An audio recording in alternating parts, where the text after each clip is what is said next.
All right. Welcome back, everyone, to another episode of the CV Update. Finally, we are now in week 4 of the 2021 NFL regular season. And what a matchup this will be for the New England Patriots as they will host the defending Super Bowl 55 champions, the Tampa Bay Buccaneers, at Gillette Stadium for Sunday Night Football tomorrow at 8:20 p.m. EST or 5:20 p.m. Pacific timing, depending on which side of the country you're going to be watching. And, of course, this will also be the return of quarterback Tom Brady to Foxborough. Brady, of course, was drafted by the Patriots in the 6th round of the 2000 NFL draft, and he became the starter in week 3 of the 2001 season after then starter Drew Bledsoe suffered an injury against the New York Jets that week. The week before, the rest, as you can say, is history, as Brady led the Patriots to a stunning Super Bowl 36 upset over the St. Louis Rams that season, and then would add 5 more rings to his collection while a member of the Patriots for a total of 6 Super Bowl wins. He won 4 Super Bowl MVPs and 3 regular season MVPs and set numerous career records, which honestly can be a whole show in of itself. So we won't go into the details on that today. Of course, Brady did leave the Patriots following the 2019 NFL season, joined the Tampa Bay Buccaneers, convinced former Patriots tight end Rob Gronkowski to unretire, and then led the Buccaneers to another Super Bowl championship, their second overall, last season against the Kansas City Chiefs, to win his 7th Super Bowl championship and further cement himself from any other quarterback in the GOAT discussion. So joining me for today's coverage are Anirban Chakraborty, Ravi Bajpai, and Rohan Venkatesh. So guys, how are you guys doing? Excited for today? Always good to be here, especially on a day before TB12 is the guest at Gillette. Looks like the Pats are going to be quite hospitable, unfortunately, but we'll get to that later on. Yeah, I'm excited to see Brady and Gronk play again. Less excited to see the Patriots' performance, but always a pleasure to be on the show. Yeah, thanks for having me again. I'm sure we have lots to discuss, so looking forward to it. Yeah, definitely. So, I mean, before we do talk about the Buccaneers, we're going to be talking about the Saints game, recapping that absolute abysmal performance on just offense, defense, special teams, all 3 phases, just very poor performance. So let's just talk about that. So, of course, the Patriots are 1-2 going into this game. They lost to the New Orleans Saints 28-13 at Gillette Stadium last Sunday. So they're actually 0-2 at home. And they fall to 1-2 on the season. And Mac Jones 30-51. Just someone has an echo, by the way. Just if you guys could just mute your mics. Okay. Sounds good. Thank you.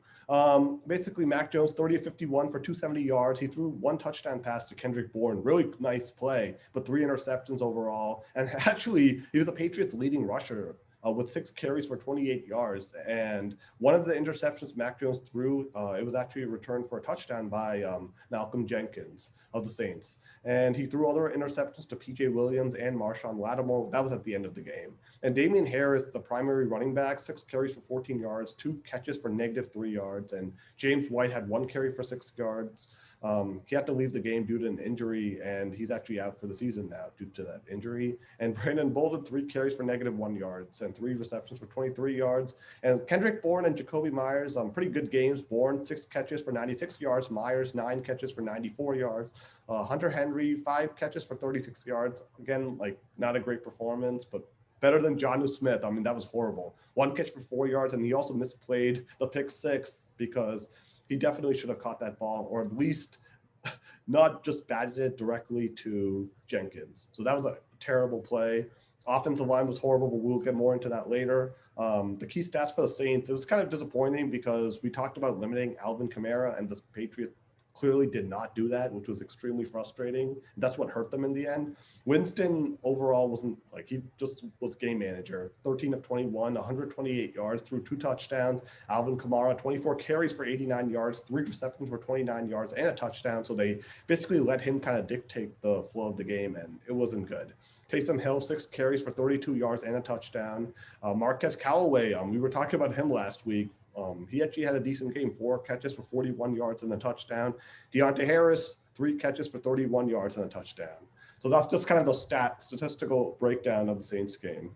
So I'll talk about the Buccaneers let's talk about the Saints game first, just because we have some questions on that. So what did you like, if you liked anything, and what did you dislike from the Patriots Well, game? Okay, yeah. I can start with what I like. What I liked about that game was that Patriots gave us a little bit more clarity about just how crappy they are.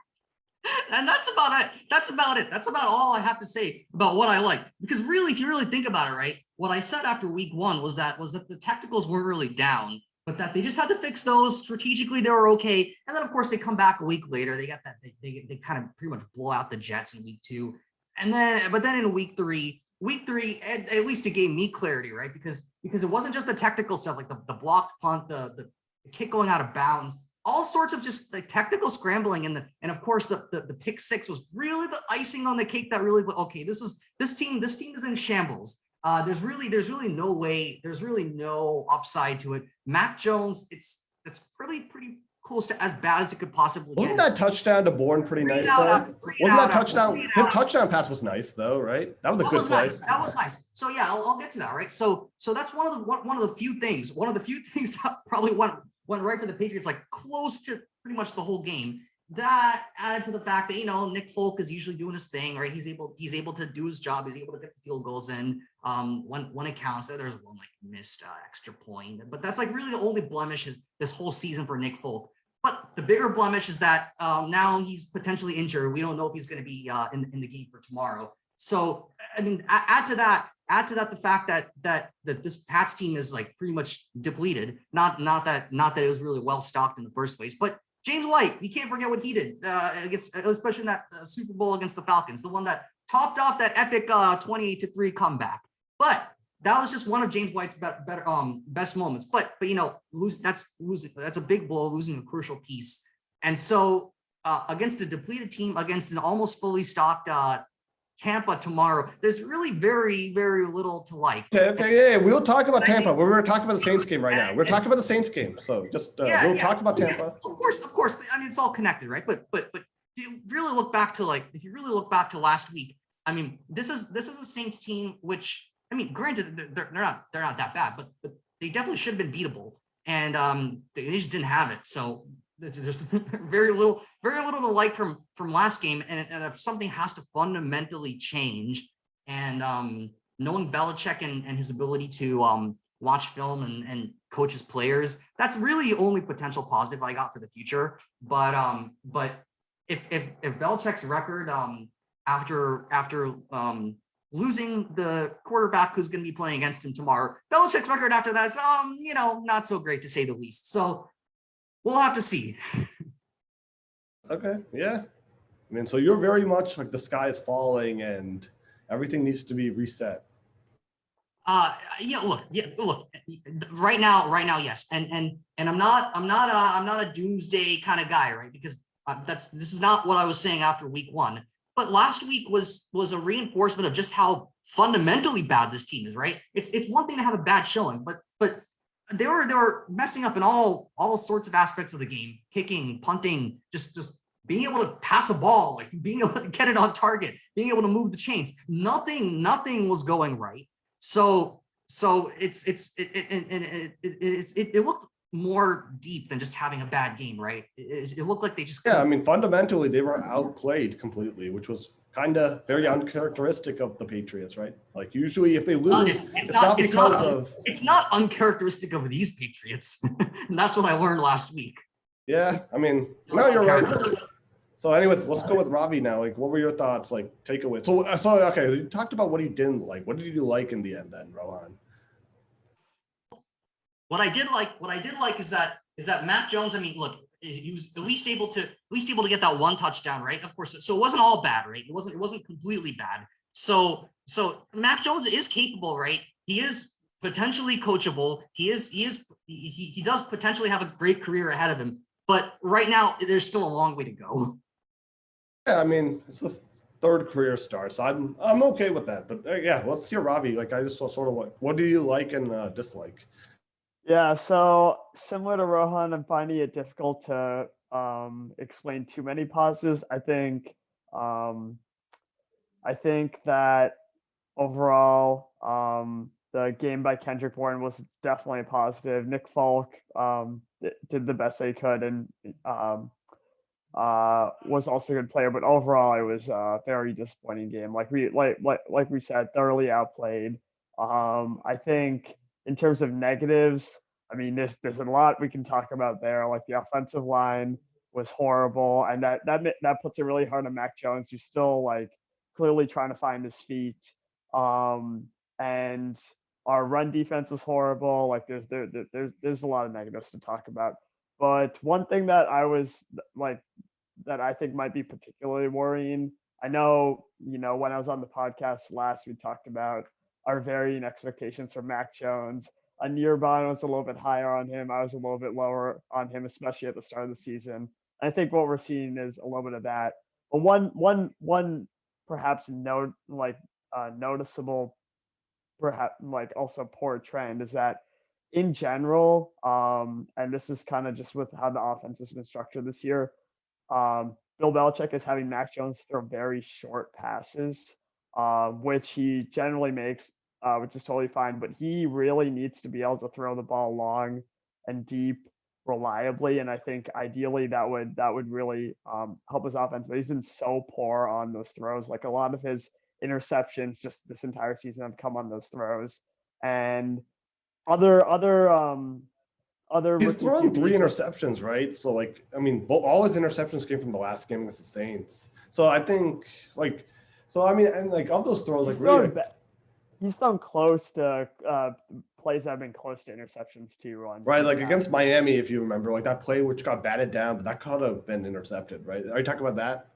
against the Dolphins? Yeah, exactly. Yeah, so I think overall, I mean, the other thing is though, like other QBs like Lawrence and Zach Wilson, also who don't have very reliable offensive lines, have struggles with a similar thing. But I think when our offensive line gets better, just with the with Trent Brown coming back, hopefully Mac will start to show some better show off his like promise as a passer, but right now it's definitely difficult and a little bit worrying. Yeah, Anirban, what are your thoughts? Well, I think it's important for us to all cool down a bit. All right, let's all cool down a bit, and let's think about what takeaways we learned from this game that we can take forward. The voice of reason. So like Rohan's like the Trent Dilfer in 2014. Like I don't know if you remember, but like Trent Dilfer after the Chiefs Monday night win over the Patriots in 2014, 41-14, Trent Dilfer on the recap post game said the Patriots are not a very good team anymore. And that came there. But this is different. This is different. Well, let's look at this. All right. So first of all, I think we can all agree that we are disappointed by some common elements, including our offensive line. But when I look at some positives, right, I do think there are some positive signs for us that things are trending. At least, I want to talk about Mac Jones for a second, right? Because he threw for 270 yards and a touchdown, including a really good coverage play by Kendrick Bourne. And I think what we're starting to see with the Patriots is actually, first of all, that Mac Jones is being entrusted in some of the, let's face it, he's facing some of the most difficult pass rushing defenses. And when we think about the fact that the offensive line is just not giving him enough protection. So, for example, Mac Jones has been blitzed the 3rd highest amount of any quarterback this league. And part of that stems from the fact, actually, that for the Patriots, a lot of our early downs are wasted on really inefficient runs, right? The Patriots' run game has been a huge part of our offense for many years now, and that's still the way it's built. The whole idea is that you build it up with a run game and then allow a play action or some other positive yardage from passing attempts. When the yards are not coming from the run, the obvious pressure becomes on Mac Jones to throw the ball. And that's actually why Mac Jones has one of the highest percentages of passes thrown when the passes are expected by the defense, right? And this analysis is actually by, I believe, Tage Set from the PFF. So what that tells us, right, is that Mac Jones is performing in some difficult circumstances for any quarterback. He's facing defenses that consistently expect him to throw the ball and thus prepare for blitzes and other things, which explains part of the reason. The second thing I want to talk about is defense, right? Because contrary to some opinions here, I don't think our defense was particularly atrocious in that game, right? First of all, when we talk about Alvin Kamara, what we have to understand is volume compared to yards per attempt. Alvin Kamara averaged around a little over 3 yards per attempt, which is in line with his around 3.4 yards per gain attempts this season, which is among the bottom half of elite running backs. And the thing is, when you have the Saints continuously giving the ball to him and getting those 3 yards per attempt, you're just going to like rack up a lot of yards just like that, right? We didn't see a huge amount of explosive run plays, right? But then when we look at the 2 touchdowns, the passing touchdowns, the first one, yes, you could say that Alvin Kamara had a really good stutter step against Kyle Van Noy that allowed him to get open. That basically put Kyle Van Noy off and allowed him to get the ball into the end zone. But the second touchdown, I mean, that just happens. Like Jameis Winston was throwing the ball as he was getting tackled, and Marcus Callaway just happened to. It was a 50-50 catch if you look at it. We were talking about plays that could have been interceptions. That he was literally surrounded by, I believe, J.C. Jackson, someone else, and he managed to haul it in. These things happen. And I think it's important to have some context about the specific plays that led to the stat line that we're seeing. So, like obviously, we ended up losing on the day and all. But I think it's also important to understand that there are parts of the system that have the potential to work. I don't think our defense was particularly poor, especially in the running game, which is kind of in line with what we expected. So I think it's important for us to kind of have some context here. I don't see this as a total collapse. I see it as a fact that right now our offensive line is clearly struggling. I don't know the quick remedy for that.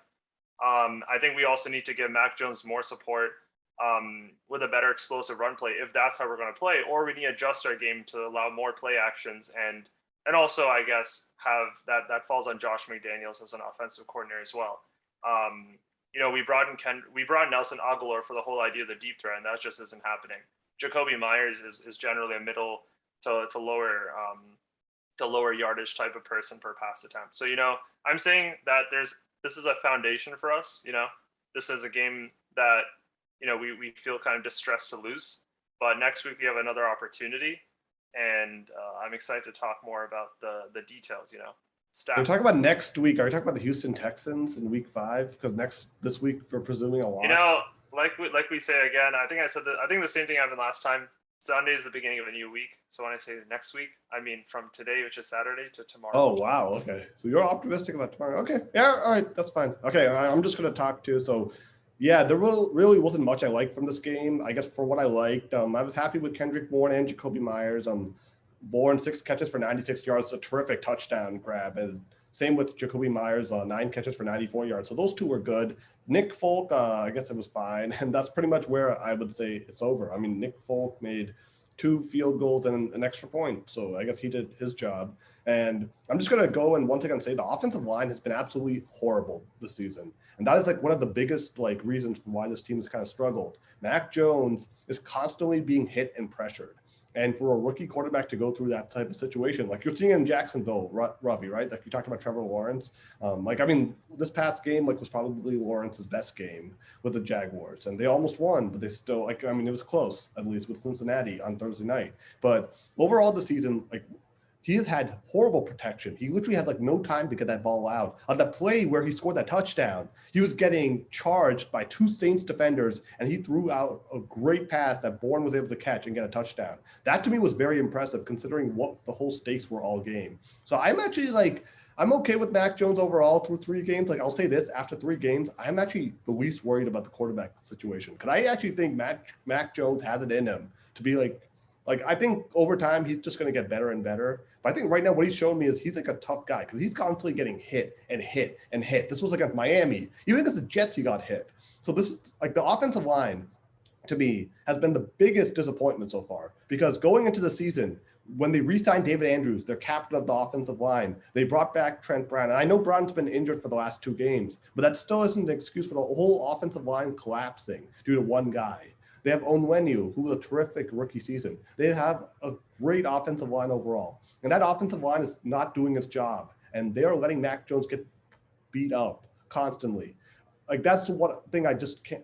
This is a repeated trend at this point. And Tampa Bay, we all saw what happens in the Super Bowl with Patrick Mahomes the elite quarterback of the current era. What happens when your offensive line goes down? You don't even score a touchdown in the Super Bowl because you're constantly running from Jason Pierre-Paul and Devin White in the Super Bowl. This was Patrick Mahomes, who we all agree is the best quarterback in the league, probably behind Brady. And I don't, if you, subjectively, maybe you have other opinions on who the best is, but Patrick Mahomes is as good as it gets, right? Everyone agrees with that. If Patrick Mahomes is struggling with a porous offensive line, how can we expect Mac Jones to give any result? If Patrick Mahomes in the Super Bowl couldn't even score a touchdown because his offensive line caused him to basically be chased around all game, then how can we expect Mac Jones right now with a lesser, the receivers in Kansas City aren't even like comparable to what New England has. They're so much better. So how can we expect Mac Jones to really do anything more than 1-2 at this point? Is it really Mac Jones' fault that he's constantly being pressured and harassed by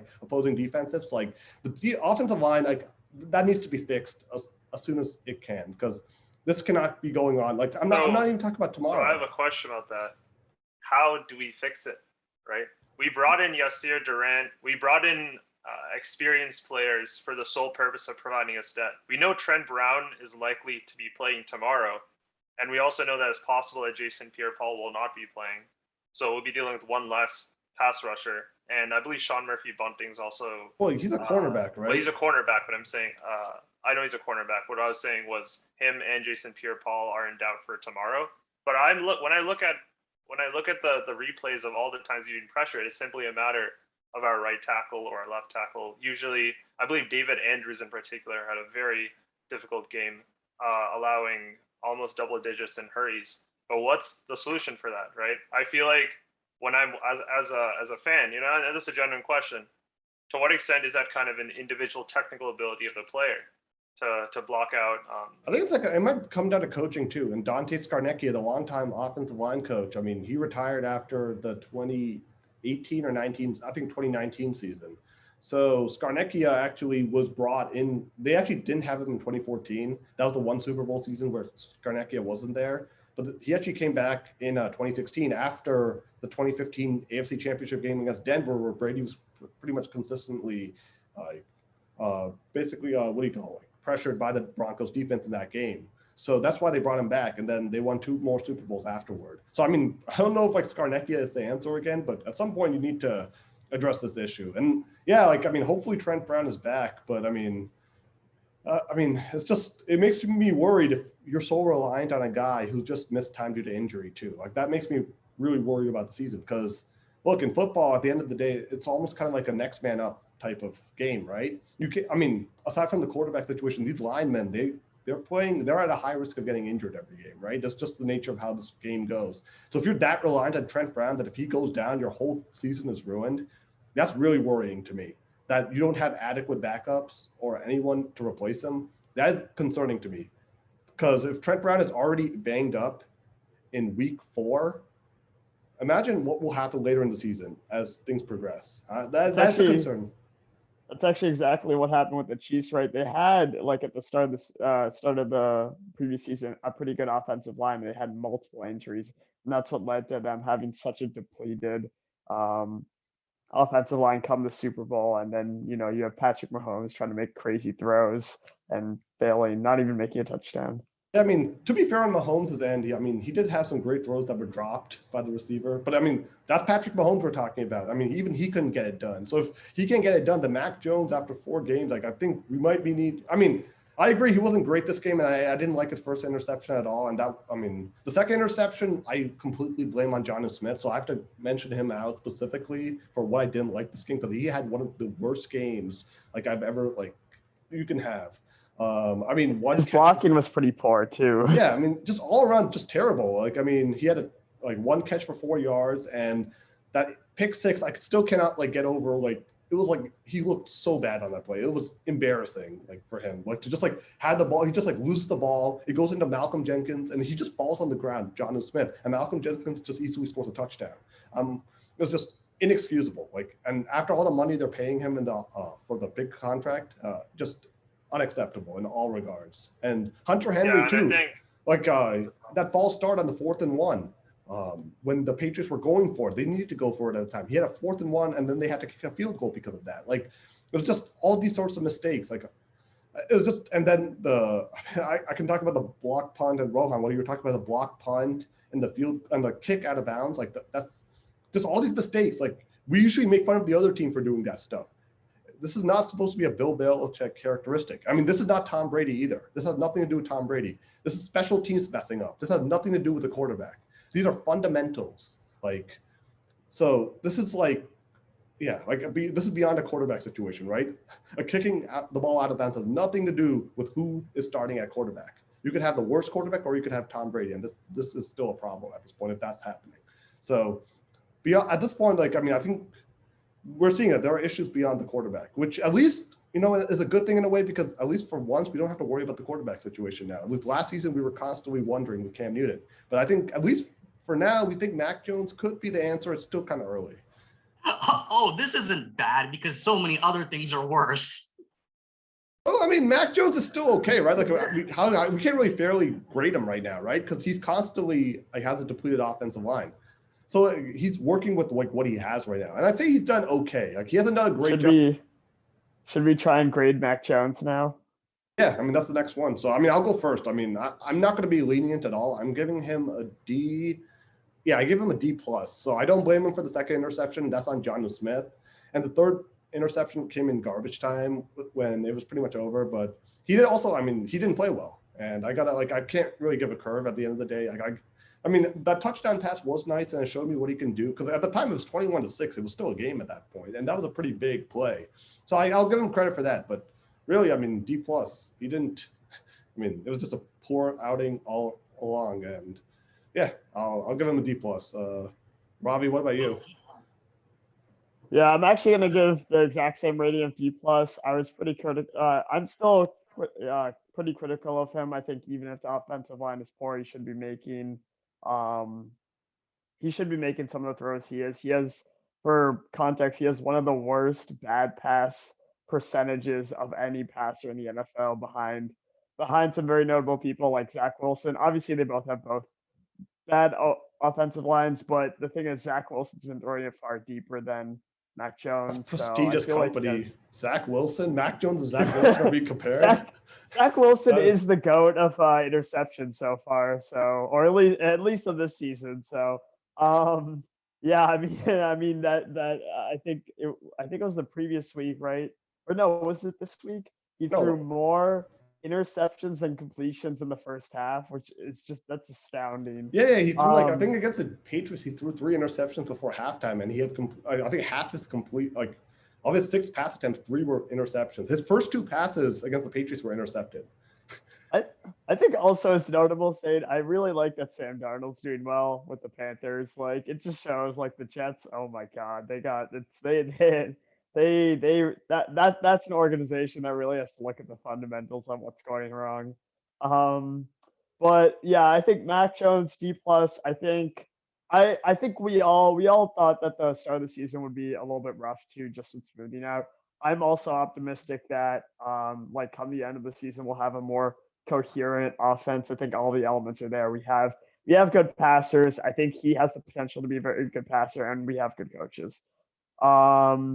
And I think we'll wait and see. Yeah, that's fair. Rohan, I mean, I know you're very eager to continue the bashing, so go ahead. Well, yeah, I mean, I originally said D+ because look, as I was saying earlier, it looked as bad as it could possibly. It just 3 and out after 3 and out, 2 sacks and 3 interceptions, including a pick 6, which is pretty much as bad as it could possibly get. Which probably would have earned him an F. It's not an F though because he did throw a touchdown, and I will consider the fact that he didn't get a lot of protection from his line, but it doesn't excuse the fact that the fundamentals were off and he just couldn't make like routine completions. Yeah, no. And by the way, just before I'm not giving him like a complete pass for the offensive line being bad. That's why I give him a D+. I'm just saying though, like like fundamentally, at least I'm not like those things you're talking about, Ravi, like the bad passes. Those are things I think he can work on over time. So I'm actually like more optimistic that this, I mean, I like his work ethic. I like his press conferences. I know like I listen to his press conferences, and he seems like the Well, type that of means guy. you're grading his potential. You're not grading last week's performance then. No. When I'm like criticizing the offensive line, when I consider the grade, I still give him a D plus. So I gave him the same grade as you guys, even though I was still sympathetic towards him. So basically what I'm trying to say is, If I can consider his potential, I'll upgrade that to a C plus or even B minus.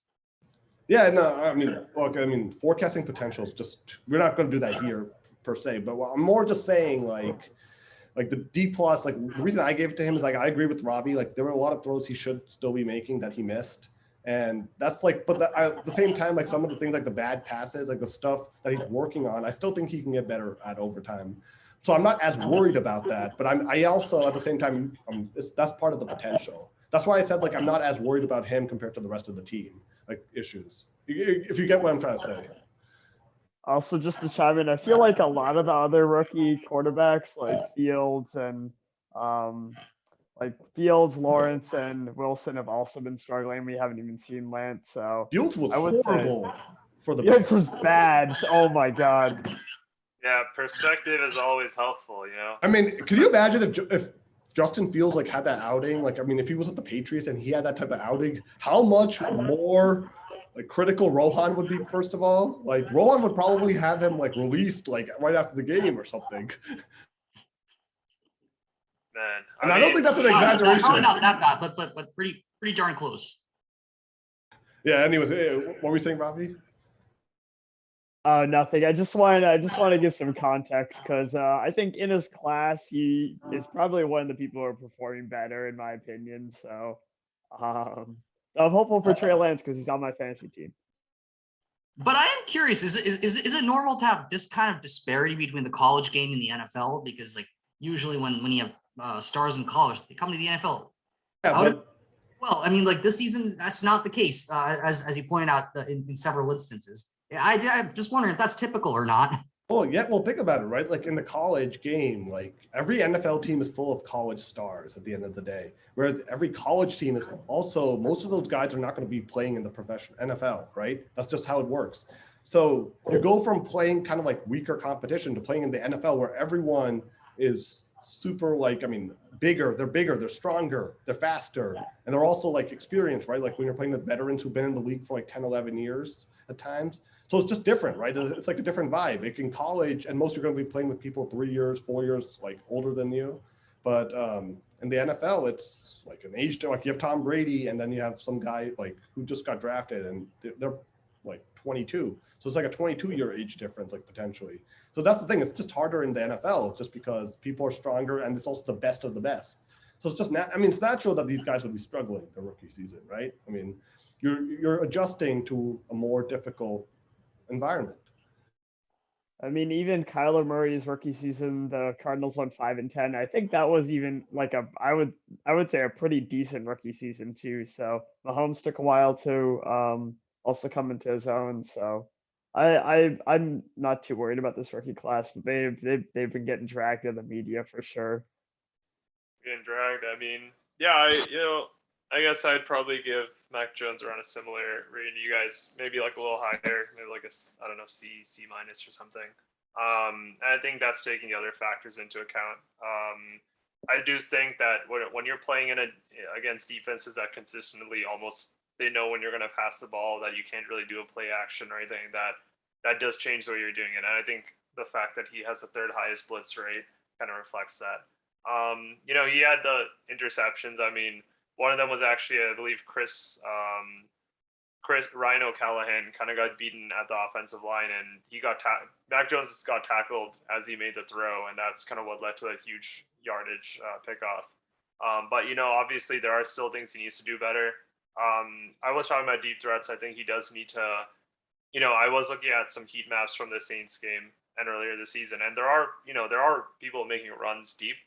It's just that he needs to, and he's actually admitted this himself, that sometimes he has the urge to just release the ball really quickly and go for safe yards. That's kind of something he's actually working on.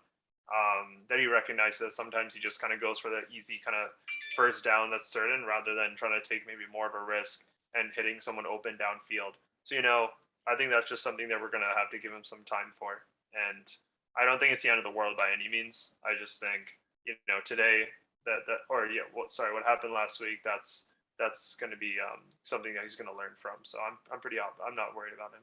Yeah, I do like his body language. Like during the press conferences, like he seems like he goes and takes accountability, which is very important, especially for a young guy to go in and take accountability. And it does seem like I like the work ethic. So I'm not as worried about him right now. But yeah, I mean, going forward, let's see what happens. So next question, let's go. Okay, just two more questions about the Saints game. So how concerned? I mean, we already hammered this a bit, but like, how concerned are you about the offensive line after seeing Mac Jones getting pressured consistently by the Saints pass rush? Ravi, let's start with you on this one. Wait, can you say that again? Also, how concerned? Sure, yeah. So, how concerned are you? Yeah, all good. How concerned are you about the offensive line after seeing Mac Jones getting consistently pressured by the Saints pass rush last week?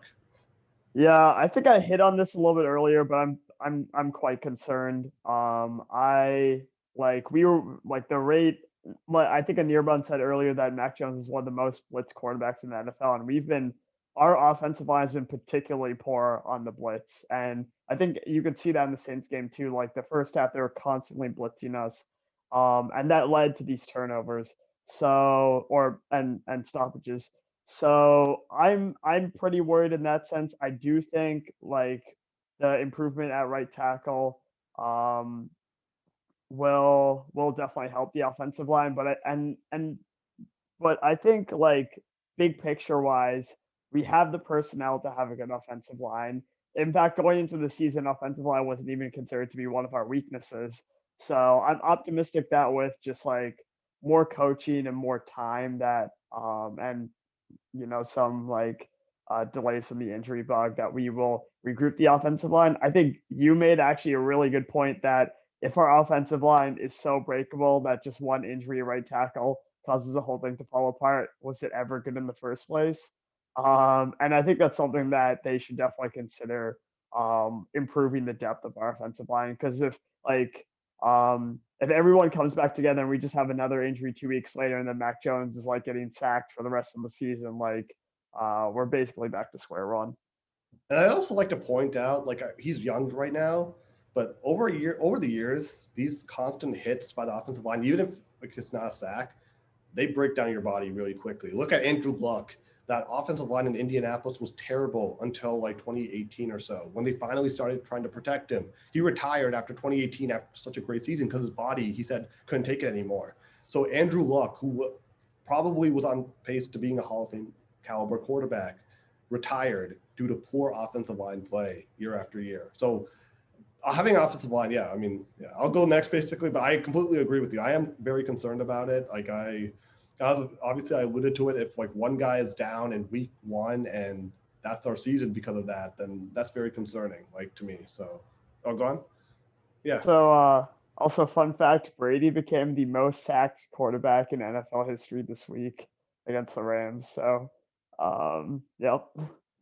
So does Mac Jones need to start taking the TB12 method soon? And apparently, probably helps with longevity at least. But the MJ10 method soon. One day when Mac Jones ends up surpassing Tom Brady's passing yards total, and tomorrow, as almost surely Tom Brady's going to pass Drew Brees for passing yards. So everything's going to happen one day or the other.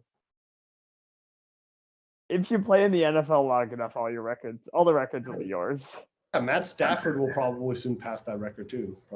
He's on pace, I think, at some point. But yeah, I am concerned. I'm not gonna mince words there. But okay, yeah. Anirban, let's hear you on this one. Are you so? I don't think there's as much for me to add. I think you guys kind of I think I've already shared what I need to say about that. Okay. Yeah, I think that kind of echoes it because Anirban usually has all the stats on this, right, Ravi? So if Anirban, we just summed it up, he has nothing really positive to say on the offensive line. The offensive line is really at a good spot right now. And Rohan, Mr. Doom and Gloom. I might just start calling you Mr. Doom and Gloom. But yeah, let's hear it. The sky's falling down. Fire the whole offensive line, right? Let's go. Oh yeah, fire them all. Well, no, look, the offensive line though, I think it is coachable. I mean, like because there's at least a somewhat of an overlap between this team and previous teams. So it's not like they don't know how to protect the quarterback. Back during the Brady days, I mean, Brady would get a lot of protection and he would make those key plays from the pocket. And like Mac Jones just simply hasn't had that kind of opportunity. So maybe I will admit that I was a little bit too harsh on Mac Jones in the beginning. But this is coachable. But if the transition from week 1 to week 3 has taught me anything, it's that it takes a while to fix these things. And by the time these things get fixed, we're going to be in week 16, week 17, and it's going to be another bust of a season. Yep. Okay. Sounds good. All right. Last Saints question. Then we have to start talking about the Buccaneers. Okay. So basically just how concerned are you about the defense following Sunday's game where the team failed to limit Alvin Kamara's impact? And Anirban, I know you were kind of going to talk about the defense first. I'll let you go first on this. Yeah, I mean, I think for the running game at least, I kind of saw it more as a volume problem because, like I mentioned, we didn't really let in a lot of big plays against Alvin Kamara. It was more like kind of smaller, few yard gains here and there, and it was just the fact that, of course, they're going to just keep handing him the ball because that's what he does.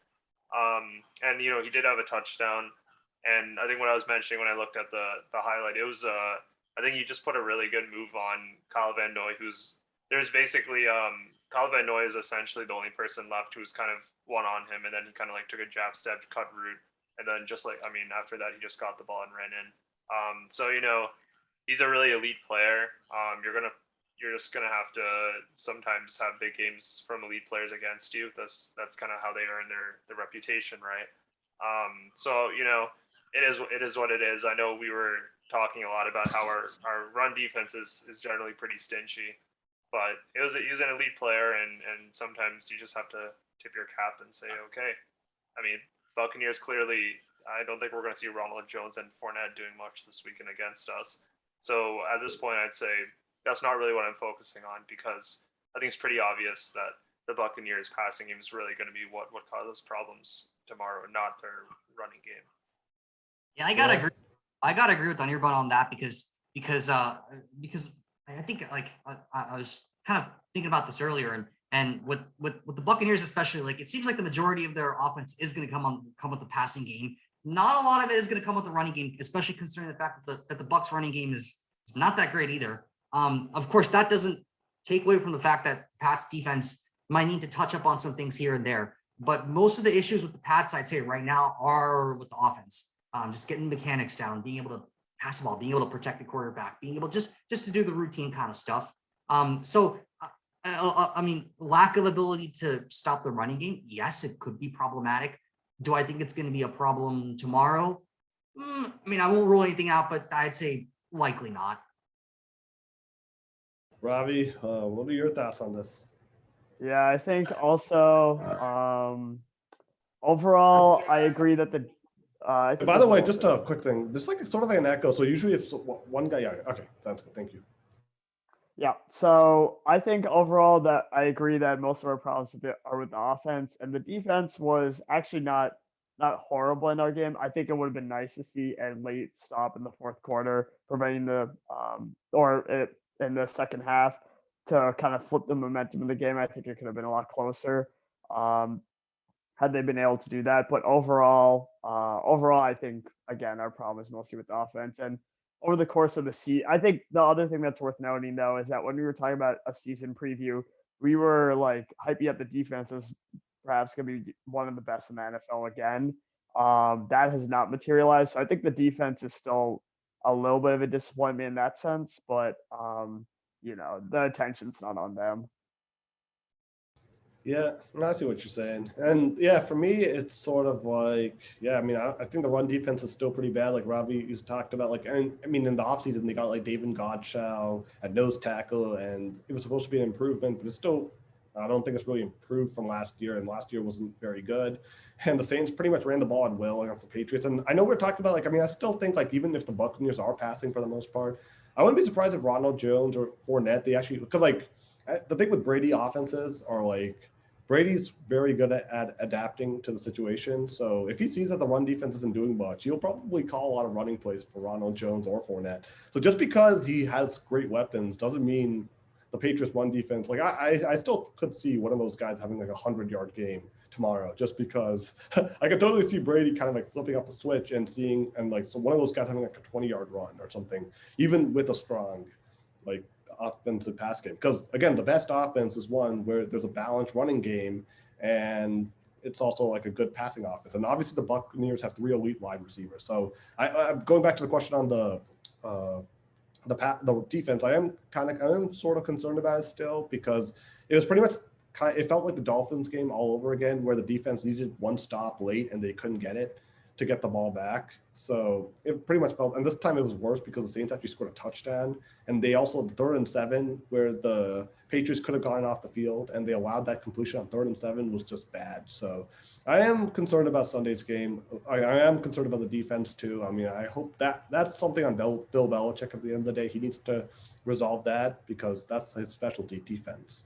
So yeah, I mean, I am concerned about the offensive line, defensive line. I am not as concerned about Mac Jones. So we'll see what happens tomorrow. Okay, so now finally, let's talk about the Buccaneers. So besides Brady, of course, Tom Brady, which players on the Buccaneers offense and defense will the Patriots need to game plan the most for Sunday? So Ravi, let's start with you. I think I know you guys might have, or I think I'm gonna go with the obvious answer, which is gonna be his two main receivers, and like just at any of the Bucks receivers is gonna be the big issue for them, and Bucks run game isn't that good, so I would say basically have to scheme against all of them. I think Brown will be back, correct? So just try and do the best with any of them. But I think what Brady proved pretty well in the postseason is that any of them can go off for big games when they need to. So you're gonna have to have a very good game plan for all of them. Yeah, definitely. And just before, I just want to address the Buccaneers a little bit. So they are 2-1 this season. They lost last Sunday to the Los Angeles Rams, 34-24. And Brady this season, though, has been just terrific. 97 completions and 141 attempts for 1,087 yards. And he's thrown 10 touchdowns and 2 interceptions. The Buccaneers' leading rusher, we talked about the run game, is Fournette. Leonard Fournette, 24 carries for 92 yards and 12 catches for 77 yards. So he can also catch the ball as well out of the backfield. So he's dual threat. Chris Godwin, 19 catches for 241 yards. He's their leading wide receiver in terms of yards with 2 touchdowns. Rob Gronkowski, our former tight end for the Patriots, he is doubtful for this game. 16 catches for 141 yards and 4 passing touchdowns. Those came in the first 2 games. He scored 2 each. Mike Evans, 16 catches for 205 yards, 2 touchdowns. Antonio Brown, and of course there's Antonio Brown, 6 catches for 138 yards and 1 touchdown. He did miss the game against the Rams because he had COVID, but he will be back. He's off the COVID list now. And the Buccaneers defense this season, just some general stats, 3 sacks and 4 interceptions on the season. So that's just a general breakdown of the Buccaneers team tomorrow that the Pats will be facing. So for me, like, I guess I'll go next on that. So for me, it's a really tough question because the Buccaneers have 3-star receivers in Evans, Godwin, and Brown. So even if it's like you choose to limit one, those other 2 can pretty much just have monster games, and that's going to be a problem. So, I mean, I'm going to say like the most key players to watch out for are probably going to be the Buccaneers offensive line, because the Patriots pass rush needs to get to Brady and disrupt his rhythm, to me. Because if you're unable to do that, Brady's going to pick apart the defense overall, because that's what he's capable of doing. So, I mean, that's what he's like best at doing. He'll pick apart a defense. So for me, I'm not going to really zone in on any specific wide receiver, just because I think like you just eliminate one, the other 2 are just still going to have monster games and you're still going to be in trouble.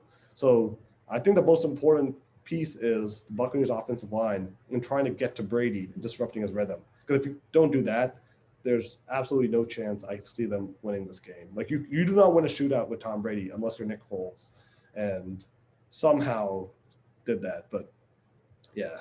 And Rohan, what about you? Yeah, unfortunately, I don't think limiting Brady is going to really be an option. I mean, like, if the Patriots are going to have any shot at all, it's got to be a shootout. Because look, if you really think back to, unless you're say like the Giants team that beat the Pats twice in the Super Bowl. There's really not really that many ways to really pick apart Tom Brady. But given that though, I mean, like probably the most potent player on that offense. I mean, besides Brady, I mean, I was gonna go with Gronk, but since it looks like he's gonna be out tomorrow, I got to go with Antonio Brown. I mean, he spent all of 11 days with the Patriots, right? But from that short span of time, he kind of knows how the system works in New England. And given the fact that he's like now back from the COVID list, he's going to be up and running, and he's going to be ready to go. And I think that's where the pass defense should be focusing. Yeah, you got Evans as well. You got the receivers, but I mean, Antonio Brown, I got my eye on him. Okay, yeah. And Anirban? Yeah, I mean, I'll go with I guess I think the Buccaneers defense will be kind of interesting, especially in the passing game, because I think everyone knows at this point that their secondary is considered very exploitable, as we saw, for example, in the matchup where Deshaun Jackson, of course. But it's interesting because they're a team that actually blitzes a lot. It's just that often the blitzes, I guess, don't translate into a lot of sacks and stuff, but that's going to be something that maybe doesn't really go well with our troubles at QB pressure. So it looks like Mac Jones will just have to continue getting used to making quick passes, avoiding being knocked down. But if he is able to pull it off and, play with a little more freedom down the field, this is the time to do it, because this Buccaneers team has given up over 1,000 yards of passing already. I believe it's one of the most in the league. So. Yeah, definitely. And Ravi, you already went, right, for this question? Just want to make sure. Yeah. Okay, cool. So, okay, yeah, that's there. Okay, and then besides Mac Jones, which players would you like to see step up on Sunday? So, Anirban, let's start with you on this one first.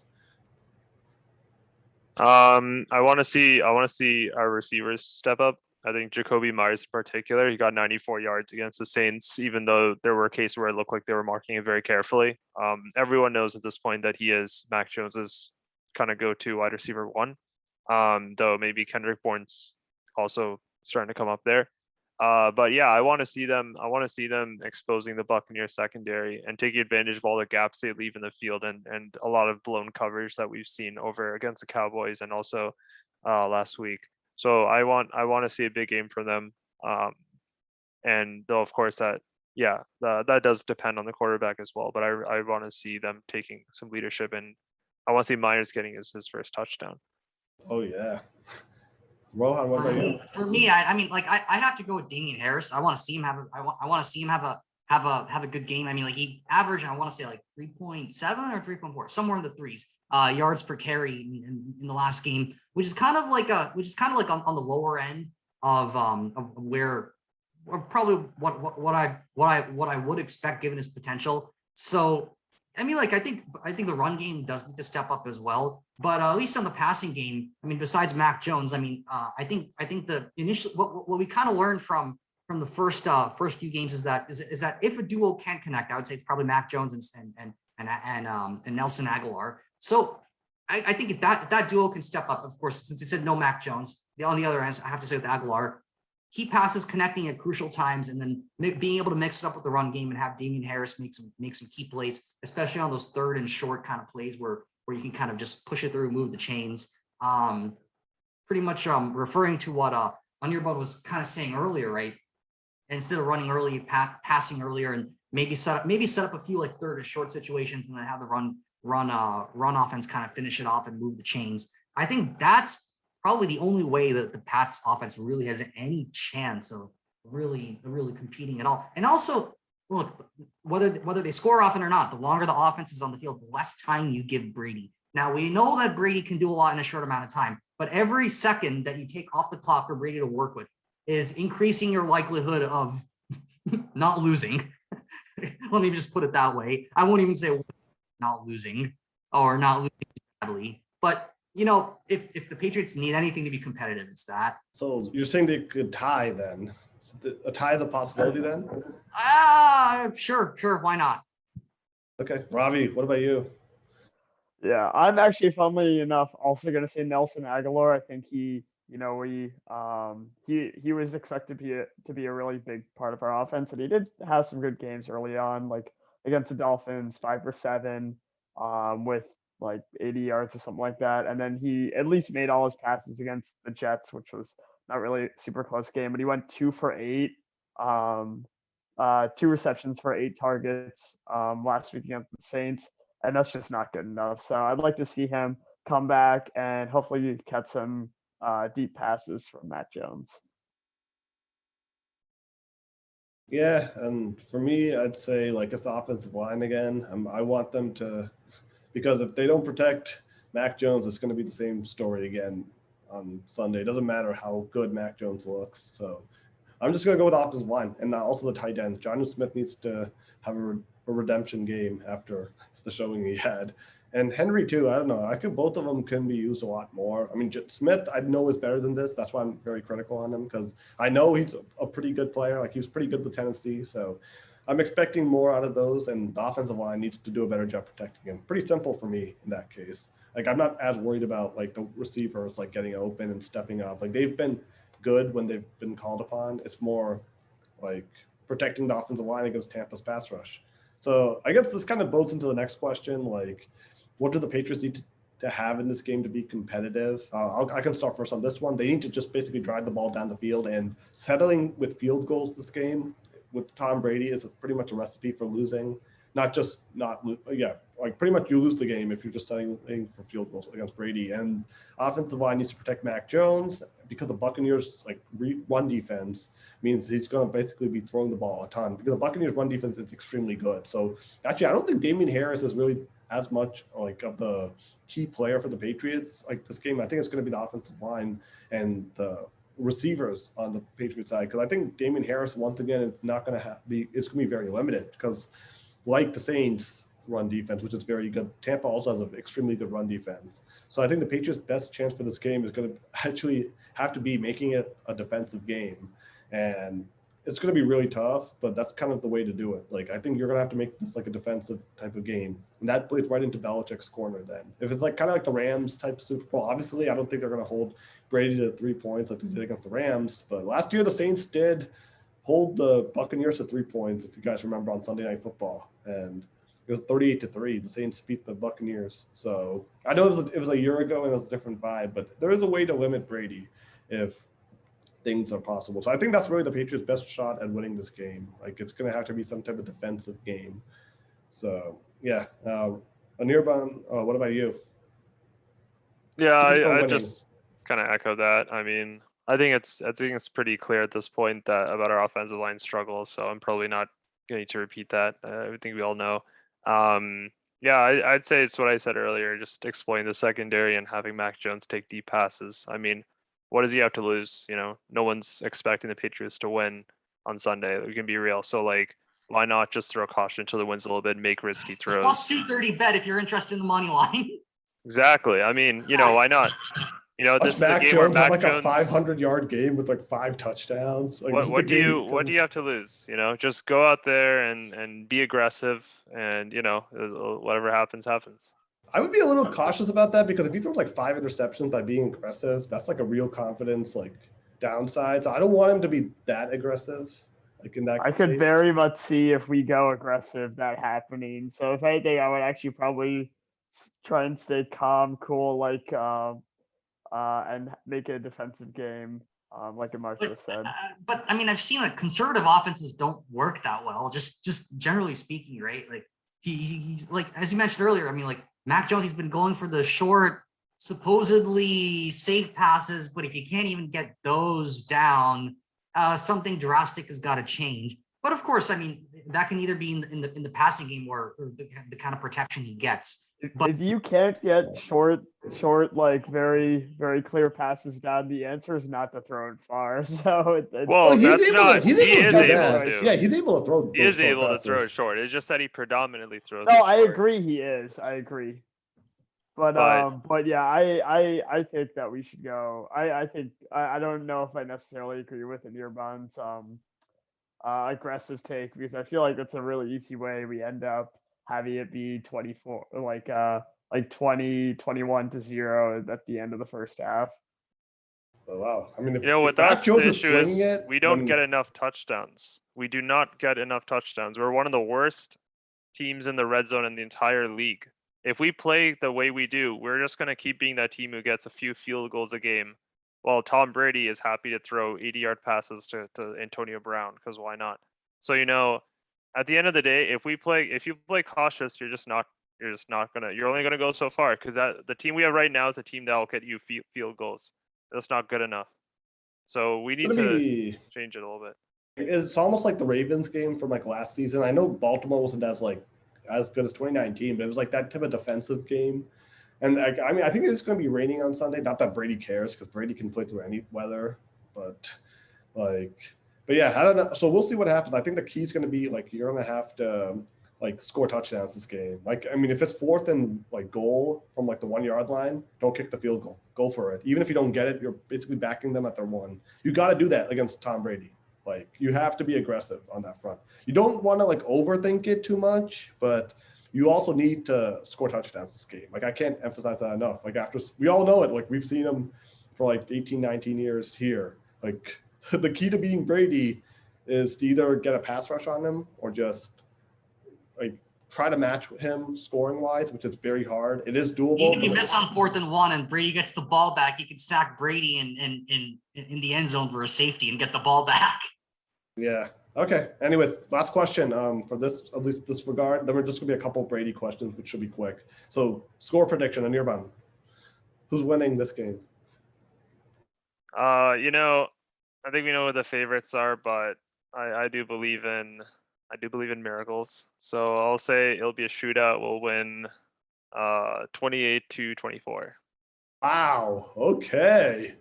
So we Well, have I one agree with Patriots you. pick. I agree that the Bucs are going to get 24. I mean, I did mention earlier that there are a lot of keys to the game for the Pats to kind of take time off the clock for Brady, get the offensive line in shape and stuff. But I mean, I don't see that happening next week. So I do agree that the Bucs are going to get 24, and the Pats are they're going to get on the board. They're going to score a field goal. 24-3 is my final. Okay. All right. So 28-24, 24-3. Okay, Ravi, what's your pick? I think that we will see at least one Patriots touchdown, and I'm gonna go with a nice 27-10. Oh man, you had me excited at Patriots touchdown. Okay. Yeah. I mean, slightly better than Rohan. I can already hear the mock cheer from Gillette Stadium. Yeah. Okay. Yeah. For me, I'm gonna go with I have the Buccaneers winning this game, but I think it's gonna be a little bit close. I go with 31-23 Buccaneers. So I think this is gonna be the type of game where Mac Jones finally has a semi-solid game. He's gonna throw a couple touchdowns, and the Patriots will at least make it semi-competitive. I don't think it's gonna be a blowout or anything. Initially, I was thinking 56-14 or something. But I was just that was a joking prediction. But I'm going to stick with 31-23 Buccaneers. So it'll be semi-close. It'll be a one-possession game. All right. Last 4 questions. You should hopefully be kind of relatively quicker. These are kind of just Brady appreciation questions. So what's one thing you admire and respect about Tom Brady? I know there's probably a lot of them. Ravi, what is it for you? What's the one thing you always kind of admired about him or respected that he did? Definitely his determination and his willingness to never give up. Obviously, he's overcome so many insurmountable odds and had many game-winning drives that didn't quite work out. But through it all, he toughed it out. Showed that honestly showed thousands of millions of people just not to give up in the face of adversity. He's had some truly moving and inspirational games, and I think that's that's definitely gonna be one of the biggest things in his legacy. People are gonna be talking about some of the stuff he did for decades. Yeah, exactly. And what about you? Oh, Okay. Okay, yeah. I guess I can I'll be quick, Ron. No worries. I really like his ability to handle criticism and take accountability, especially for example after big games like Super Bowl losses. It takes I guess a lot of emotional maturity and self-confidence. So that's something I respect. Yeah, Rohan, go ahead.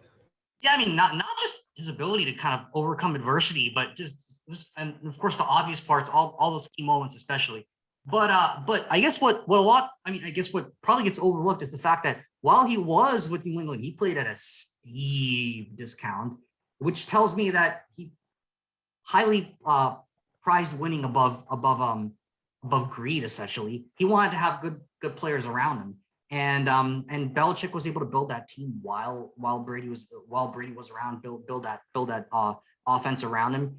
And I mean, that passion for winning hasn't really stopped. I mean, if at all, it's probably only grown now that he's down in Tampa. But I mean, there's so much to admire, especially where he came from, a 6th round pick. I mean, like nobody, at least probably one of the ultimate sleeper picks of all time, for going from that to potentially becoming the quarterback with the most passing yards. It's a long journey, of course, more than 2 decades in the making. But here we are. I will say, in defense of quarterbacks who don't take a pay cut, it's really easy to do that when your wife is the highest paid supermodel in the world. Yeah. I'll give you that one too. Yeah. I mean, for me, like, I think it's all like, I mean, his determination and will, like you guys just said, like, 6th round draft pick. I mean, there was no guarantee initially that he'd make the roster in 2000 when he was drafted. Actually, Belichick in 2000, there's an excerpt where in the Dynasty, the book, where in 2000, right before the 2000 season started, he had to decide if he wanted to keep Brady on the roster. So he could have released Brady in 2000, which obviously sounds crazy now, but it's kind of cool to see where he's gone. So yeah, the determination, willpower. So yeah, I mean, that's kind of what I sort of always liked about him. Yep. Like, I mean, just sort of like, I mean, he never gave up at all.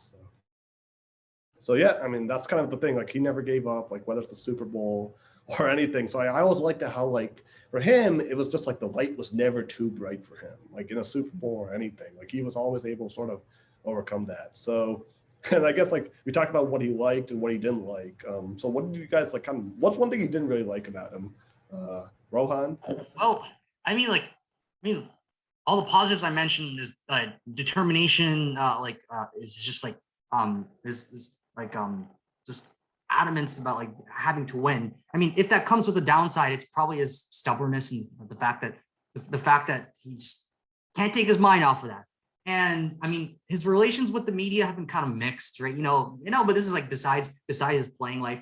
And I mean, the falling out with Bill Belichick and the move to Tampa didn't happen on the best of terms. I don't really blame Brady for that fallout and what ended up happening. But these things do happen, and then of course, no one can have a career with a completely unblemished record, and this just shows that even for someone like him, nothing goes perfectly. Yeah, Ravi, what about you? What's one thing you didn't like about him? I will say some of his stuff on social media is a little cringe. I'll put that out there, and in my opinion. And the other thing I would say is I felt like the divorce between the Patriots and Brady was not handled in a very great way. I mean, it's hard to say like, how things would have gone perfectly, but it was definitely like I felt like the fans were kind of put off to the side entirely. Yeah, Anirban? Definitely. I agree with you, Ravi. And Anirban?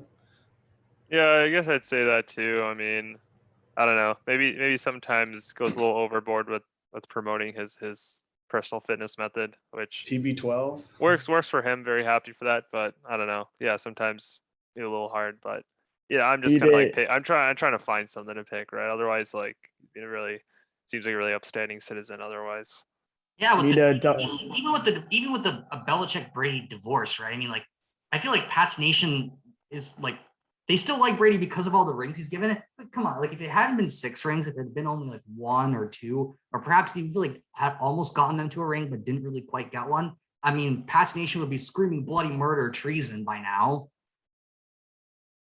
Yeah, I mean, I agree. And I also just wanted to bring up one other point. Basically, Brady, I don't know if you guys knew this, he was actually the backup quarterback in high school initially on a team that didn't win a game.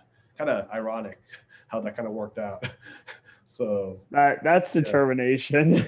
Yeah, the team didn't actually win a game, and then the next year, like, that guy actually ended up like switching to basketball, so he became the starter. And I mean, yeah, it's kind of cool, like, everything. But I guess one thing I don't really like about him, like, I guess I am guilty of buying the TB12 method book, but I feel like sometimes he promotes that as like that's the reason he's playing until 45. And I think there is an element where he's like able to play because of that. But at the same time, like he needed surgery at the end of the day for his MCL tear. So it's not like Alex Guerrero, who I think is a pretty shady person, honestly. I think Alex Guerrero, I don't really like that association with him as much because that's kind of, he's not like a doctor, first of all. He went to a college that's now defunct in California, in LA. So Alex Guerrero's whole degree and everything is very shady background. So I don't like that association with him, like such a well-positioned superstar in the most popular game in America, and with associating himself with someone who has a pretty sketchy background.